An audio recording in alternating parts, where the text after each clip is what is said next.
का जो तारुफ हुआ है ना पूरे आलम के अंदर, पूरे जहान के अंदर, जो इस्लाम को जाना गया वो ग़ज़वा बदर के बाद जाना गया। ग़ज़वा बदर 17 रमजान मुबारक को रुनुमा हुआ। जो मुसलमान हक और बातिल के दरमियान उन्होंने जंग लड़ी मुसलमानों ने, वो 17 रमजान मुबारक को हुआ। उस वक्त जब यमन और हबशा की आपस में जंग लगी हुई थी, जो हबशा में रहने वाले लोग थे वो ईसाई थे और यमन में रहने वाले यहूदी थे। अब जो ईसाई थे उन्होंने हमला किया यहूदियों के ऊपर और यहूदियों ने ईसाइयों के ऊपर, आपस में जंग लगी थी। उस वक्त जो सुपर पावर था मुल्क वो था रूम। जिस तरह अभी अमेरिका बना हुआ है उस टाइम रूम था, ईसाई थे, क्रिश्चियन। उन्होंने अपने मुल्क की हिफाजत के लिए, यानी हबशा की हिफाजत के लिए उन्होंने एक जनरल को भेजा जो कि उनका गुलाम था, उसका नाम अब्रहा था। अब अब्रहा वहां से आया अपने साथ को लश्कर लेकर, उसने आकर यमन पर हमला किया और यमन को फतह कर दिया। जब यमन को फतह किया तो वहां पर उसने अपनी हुकूमत कायम कर और रूम से कट गया और हबशा से भी कट गया और यमन जो उसने फतह कर दिया था वहां उसने अपनी हुकूमत बना ली।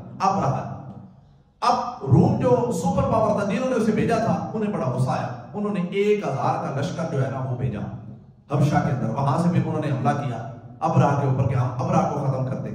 अब्रहा ने क्या किया कि उस सारे के सारे लश्कर को खरीद लिया। वो सारा का सारा लश्कर जो है वो अब्रहा के अंदर आ गया। अब वो अब्रहा जो था वो यमन का भी बादशाह बन गया और हबशा का बादशाह बन गया। इसकी वजह से पूरे दुनिया के अंदर उसका एक नाम हो गया, उसकी एक शौकत होगी, एक इज्जत होगी। जो था इसकी इतनी वैल्यू होगी पूरे आलम के अंदर, पूरी दुनिया के अंदर कि रूम जो सुपर पावर था वो हमला करने से इसे डरने लगा कि इसके ऊपर अब क्या हमला करना है कि ये तो जो फौज इस पर हमला करती है उसको ही खरीद लेता है। और जनरल जो है ना बाकी जनरलों को ज़िबा करना शुरू कर देते हैं, काटना शुरू कर देते हैं, इतनी जहानत रखता है। अब उसने जब अपनी सल्तनत कायम कर ली तो अब उसका कोई मुकाबला करने वाला नहीं था। तो अब उसने चाहा कि लोग मेरी तरफ आए। उसके अंदर अरब भी उसी के अंदर आ गए, सारे इलाके के अंदर उसके अंडर में आ गए। अब उसने देखा कि लोग खाना काबा की तरफ जाते हैं तवाफ करने के लिए, इबादत करने के लिए। जब उसने इसके बारे में पूछा तो लोगों ने बताया कि यहाँ खाना काबा है और लोग वहां जाते हैं तवाफ करने के लिए, इबादत करते हैं, एक इबादत गाह बनाई हुई है। तो उसने कहा ऐसी कौन सी बात है, मैं यहाँ अपने इलाके के अंदर यमन के अंदर एक इबादत गाह बनाता हूँ। उसने उस वक्त जमाने का सबसे खूबसूरत चर्च बनाया। चर्च यहाँ पर ईसाई इबादत करते हैं। चर्च सोने और शीशों से खूबसूरत मुज़य्यन किया गया। बड़े बड़े दूर दूर दराज इलाकों से जो बड़े बड़े कारीगर थे उनको बुलाकर उसने वो चर्च बनाया। जब चर्च बनाया उसने सोचा कि लोग यहाँ आकर देखेंगे, लेकिन उसने इतना खर्चा कर दिया, लेकिन उसके बावजूद लोग उसी तरह जो खाना काबा को तवाफ करने के लिए जा रहे हैं, लेकिन उसके चर्च में कोई नहीं आ रहा देखने के लिए। उसको बड़ा गुस्सा आया। अब उसके पास एक ही हल था कि मैं खाना काबा पर हमला करूं और खाना काबा को खत्म कर दूं, गिरा। अब इसी नियत से उसने 60,000 का हाथियों का लश्कर तैयार किया और चल पड़ा खाना काबा की तरफ। जब खाना काबा गया तो वहां कुछ 1-2 कबीलों ने हमला करने की कोशिश भी की, लेकिन उसने कहा मैं खून रेजी नहीं चाहता, अगर मुकाबला करना चाहते हो तो मेरा कर लो, मैं तो सिर्फ खाना काबा को गिराने के लिए आया हूं ताकि मेरा चर्च लोगों के सामने मुतारफ हो। वो सारे लोग डरते थे, वो पीछे हट गए क्योंकि इसका एक नाम था अब्रहा। जब अरब के अंदर वो पहुंचा खाना काबा के करीब, तो जो काबा के मुतवल्ली थे नबी पाक सल्लल्लाहु अलैहि वसल्लम के दादा हजरत अब्दुल मुत्तलिब रज़ियल्लाहु ताला, हजरत अब्दुल मुत्तलिब जो थे वो हजूर के दादा जान, वो गए अब्रहा के पास। अब्रहा के पास जब गए ना उसके खेमे के अंदर, तो कहने लगे कि मेरे कुछ ऊंट हैं जो तेरे काफिले की जद में आ गए, वो मेरे ऊंट मुझे दे दो, वापस कर दो, आजाद कर। तो वो अब्रहा हंसने लगा और कहने लगा कि मैं तुम्हारे काबा पर जिसके तुम मुतवल्ली हो उस पर हमला करने लगा और तुम्हें अपने ऊंटों की खबर है, अपने ऊंटों की फिक्र पड़ी है। तो हज़रत अब्दुल मुत्तलिब कहने लगे कि ऊंटों का मालिक मैं हूं, मुझे ऊंटों की फिक्र है, और काबा का जो मालिक है वो जाने और तू जान। काबा का रब है वो जाने, वो अपने काबा की हिफाजत कर लेगा, मुझे तो अपने ऊंटों की फिक्र है। अब उसने क्या किया, अपने ऊंटों के साथ हमला कर दिया खाना काबा के ऊपर। अब उसके ऊंट जो है ना वो आगे ना चले, ऊंट भी थे, हाथी भी थे। जो हाथी थे वो आगे ना चले, बड़ी कोशिश करें वो हाथियों को आगे करने की, लेकिन नहीं। इतने में एक परिंदों की फौज आई, ऐसी फौज जो उससे पहले उन लोगों ने ऐसे परिंदे नहीं देखे थे।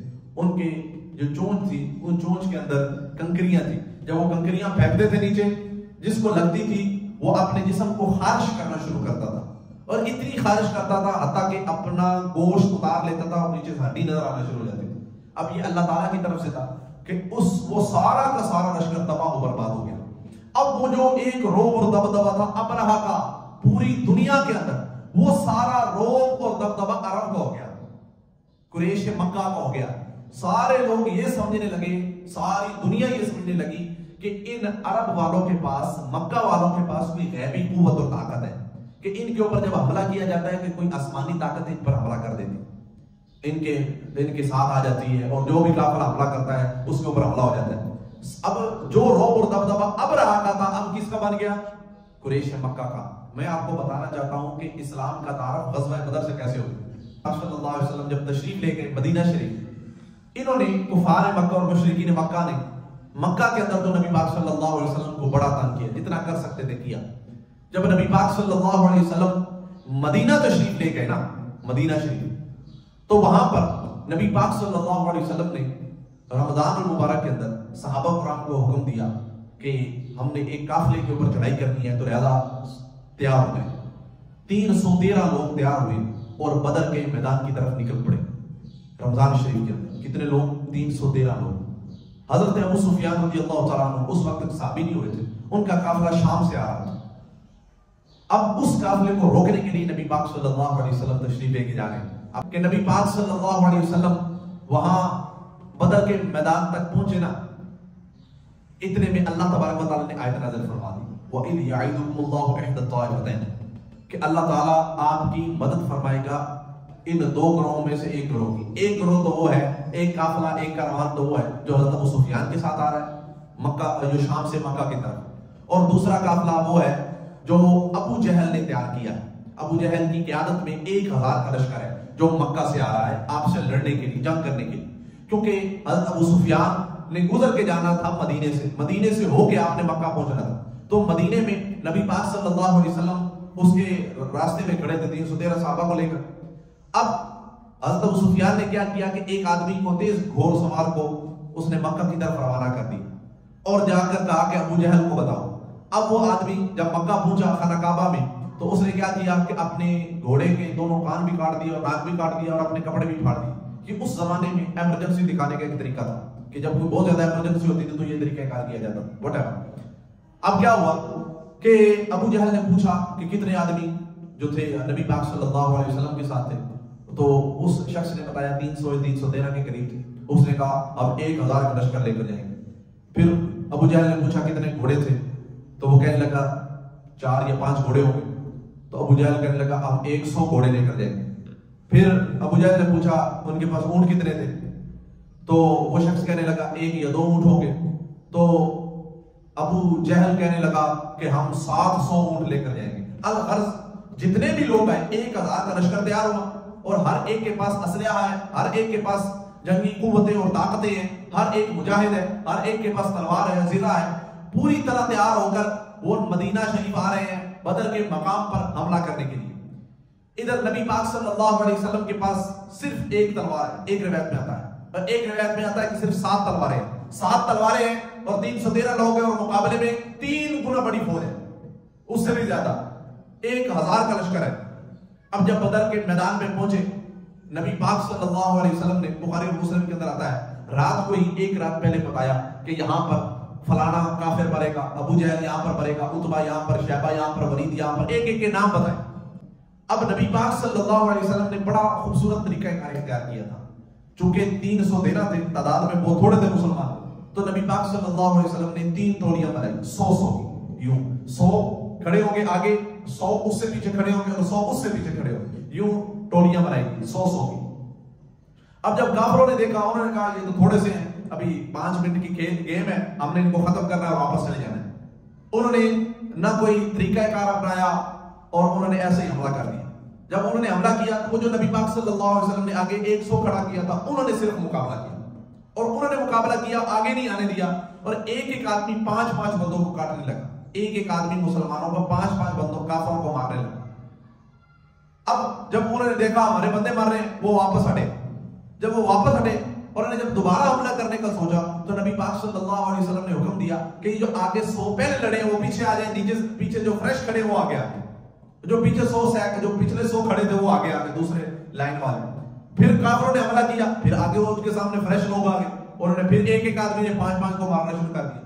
जब तीसरा हमला किया तो नबी पाक सल्लल्लाहु अलैहि वसल्लम ने अब हुक्म दिया कि अब सारे 313 इन पर हमला करें। जब 313 ने हमला किया तो वो सारे काफिर, कोई इधर को भाग रहा है, कोई उधर को भाग रहा है, कोई उधर को भाग रहा है, सारे काफिर जो है वो भाग गए। 70 काफिर जो है वो मारे गए, जिनमें बड़े बड़े इनके लीडर जो थे, सरदार जो थे काफिरों के, वो मारे गए, और 70 से ज्यादा लोग जो थे वो कैद हो गए, और बहुत से जो कैदी थे वो बाद में मुसलमान भी हुए। तो यूं मुसलमानों की फतह हुई। अब ये जो अरब था जिससे पूरी दुनिया डरती थी, मैंने बताया ना, अबरहा ने जब हमला किया और अबरहा मारा गया, तो वो जो कुव्वत और ताकत अबरहा की थी, पूरी दुनिया जानती थी कि इनके पास कोई आसमानी कुव्वत है, आसमानी ताकत है अरब वालों के पास, कि अबरहा ने हमला किया तो आसमान से भी कुव्वत आई इनकी हिफाजत करने के लिए। अब पूरी दुनिया को पता चल गया कि मुसलमान जो है सिर्फ 313 थे, और उन्होंने इन काफिरों को खत्म कर दिया, मक्का वालों को खत्म कर दिया, 1000 के लश्कर को भगा दिया। अब वो जो सारी कुव्वत और ताकत और सारा रोब और दबदबा जो कुरैश मक्का का था, अब वो मुसलमानों का हो गया। अब पूरी दुनिया को पता चल गया, पूरी दुनिया के सामने इस्लाम का तारुफ पेश हो गया कि एक इस्लाम है। पहले मक्का वाले या मदीना वाले लोग जानते थे नबी पाक सल्लल्लाहु अलैहि वसल्लम को, या चंद और लोग इंसानों में, वरना बाकी तो हर शय हुजूर को जानती थी कि हुजूर तशरीफ ला चुके हैं, लेकिन इंसानों में से ये लोग जानते थे।